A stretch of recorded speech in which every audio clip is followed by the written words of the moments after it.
Everybody, welcome to What the Flick, talking about Marvel's Daredevil on Netflix. Alonso Duralde, Francis Maxwell, up to episode 8, Shadows in the Glass.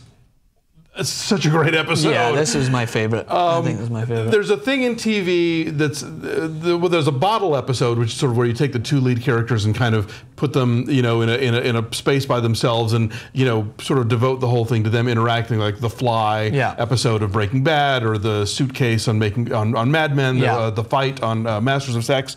This isn't quite that. I'm sure there's probably another term for it that some TV writer will correct me in the comments, but basically where you focused on a secondary character and sort of, you know, make them equivalent to the lead in terms of understanding their motivations and where they're coming from and why they do what they do. Mm-hmm. And you know, as much as there's a little dime store psychology going on here, I really dug this whole journey into the psyche of Wilson Fisk. And as much, I talked about this a little bit before, they do a great job of building sympathy for this character, because it's like we understand the villainous aspect of him, we understand what his goals are. Oh, well, we don't understand his complete goals. That's another reason why it's interesting about him. But it's I could have predicted what was going to happen at the start by his woman in his life would come in and finally join him for breakfast, but it didn't take away from how much I enjoyed watching his journey through it, and how much I was looking forward to seeing that come full circle. And it's almost as if they're building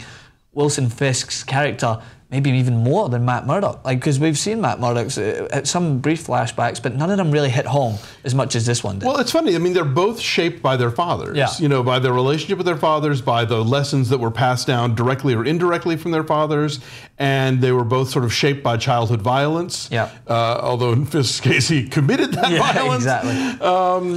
You know, Kim, when we did our episode 7 recap, I thought said something really smart about this, which is that Fisk doesn't know he's the bad guy. Yes. You know, he sees himself as doing good for New York, as saving Hell's Kitchen, as having a grand vision that isn't about, you know, the sort of the usual kind of Bond villain megalomania, but he thinks he's doing the right thing. The city was a part of me, that it was in my blood. And I would do anything to make it a better place. And there's something terrifying about somebody who thinks he's doing the right thing, and will go to those lengths to do it. And we see his, you know, equivalent in the business world and in, you know, foreign policy and all sorts of places where people have the best motivations to commit the worst acts. Yeah, and you see, he doesn't show as much distress when other people oppose him, maybe with, I don't know, whether his finances are placed or whether he does the right thing at that right moment. He gets really angry and gets into that almost child throwing a fit part of his character when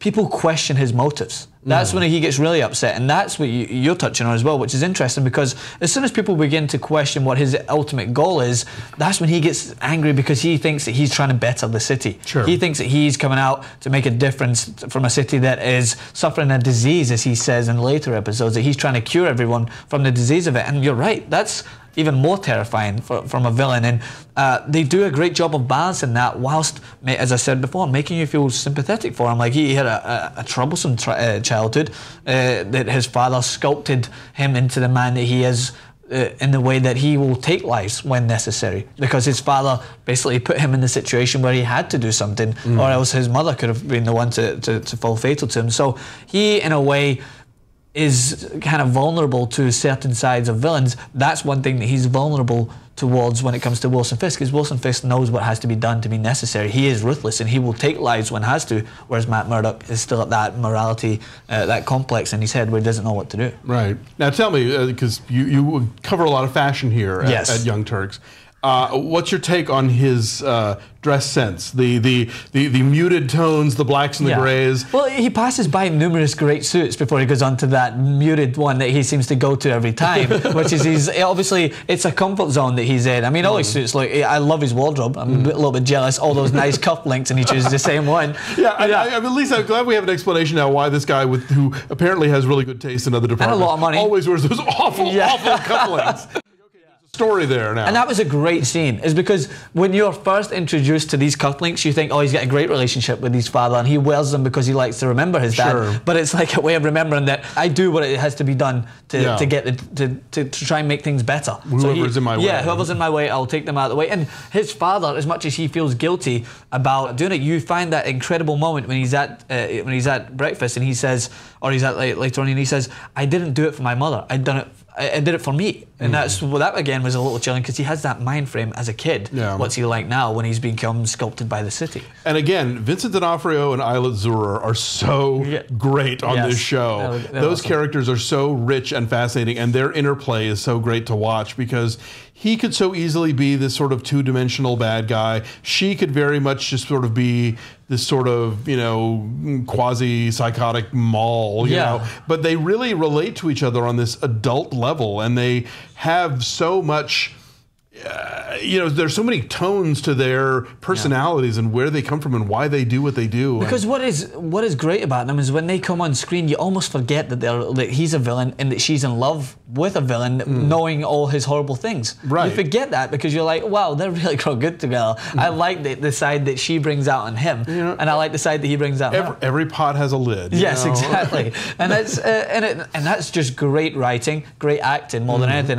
I was a big fan of him in The Judge, even though I didn't like the movie that well. I felt that every time he was on the screen, I was captivated by him, and I think I have the same feeling when I watch him on this. I think he's very good. I have to say, it does drive me a little nuts. Movies and TV love to use classical music as a signifier for like bad people. It always is. It's like gangster that stuff. and modern architecture, or contemporary architecture. And then what really makes me crazy is that when they go to pick a piece of classical music to show that this person is bad news, it's a very limited pool of sort of the greatest hits, and that Bach fugue for cello is such a standby. And it's almost that same music sense is always what it just reminds me of The Sopranos. And whenever there's any scene that comes up and it's a violent scene, or even The Godfather, Goodfellas, these gangster scenes where you're expecting some grotesque violence to come, and it's almost as if this is their form of art. They love to they kill the way classical music just flows through it. But with him, it's somewhat of a calming mechanism, as if you're like intensely waiting for something bad to happen. Sure. You're waiting for him to flip out, but he just seems to be in his own element. He's just chilling out, and he uses it as a way to calm himself down. Well, here's somebody who, like, every time he wakes up, it's so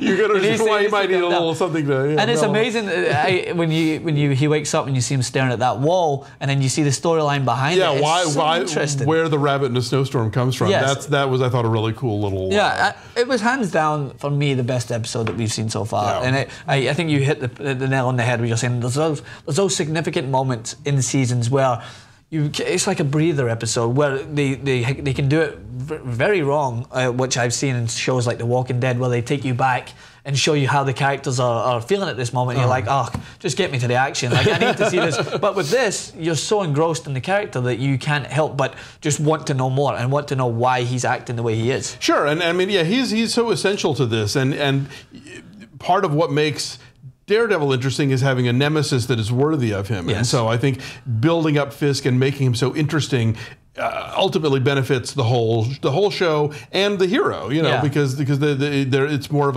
a meeting of equals. Now, and in this episode, the masked man does make himself known to Ben. Yes. And they begin the process of maybe trying to take down Fisk. Now, I didn't catch this. Is it just sheer coincidence that right when they're ready to expose Fisk as the hidden guy behind this, that Fisk then goes in front of the cameras? Yeah. Or is that, did he somehow know that was a step in his grand plan, that he was going to have to come out in front of things because eventually people would find out? I don't know. I think that it was just a way to seem to provide like this scenario where Ben and Matt Murdock are just like, all right, we've got this plan. We're gonna go. We'll hit him. We'll expose him. He'll have no other. He's gonna be like an animal caged in the corner. He's gonna be like, all right, I'll let something slip up. But he seems to be always a step ahead of everyone. Yeah. And what is great about it is, in most of these superhero shows, or when you see an antagonist, you kind of know that they're always going to have something up their sleeve. But with Wilson Fisk, he's so unpredictable. I don't know what he's going to do next, and that's why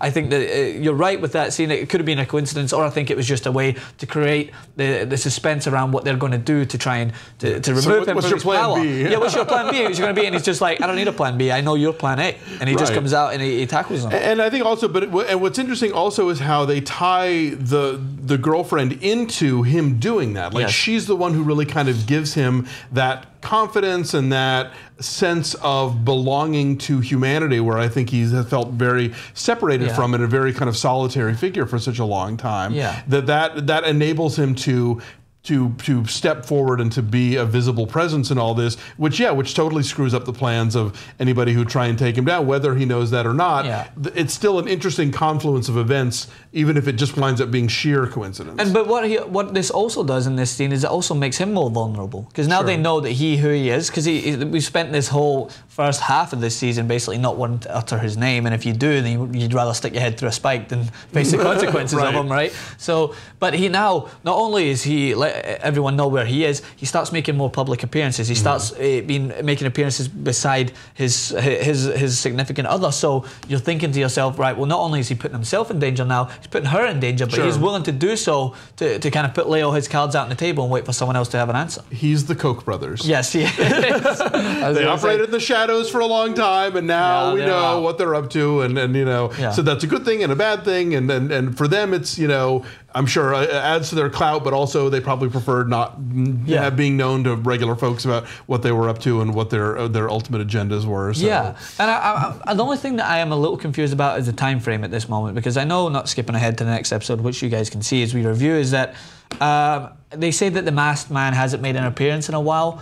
And I think, was this episode supposed to be a way to kind of allow time to pass, to make it seem that Matt is reconfiguring his strategy, basically? Well, there's 3 omelets? So yes. That's like, how many days is that? Yeah, exactly, based on the omelet. But I just think that his scene with there was other scenes in this episode, I think. There was other scenes in there, but we were just like, I was just waiting to find out how his character would become even further explored, and I was always interested in how Kingpin was going on. But when Matt appeared to Ben, it was definitely a way to segue into that final story. Like you said, that final way of being like, all right, what's your next plan? I'm now the golden child, basically, in Hell's Kitchen. What are you going to do? What's your answer? Take me down now. I'm the hero.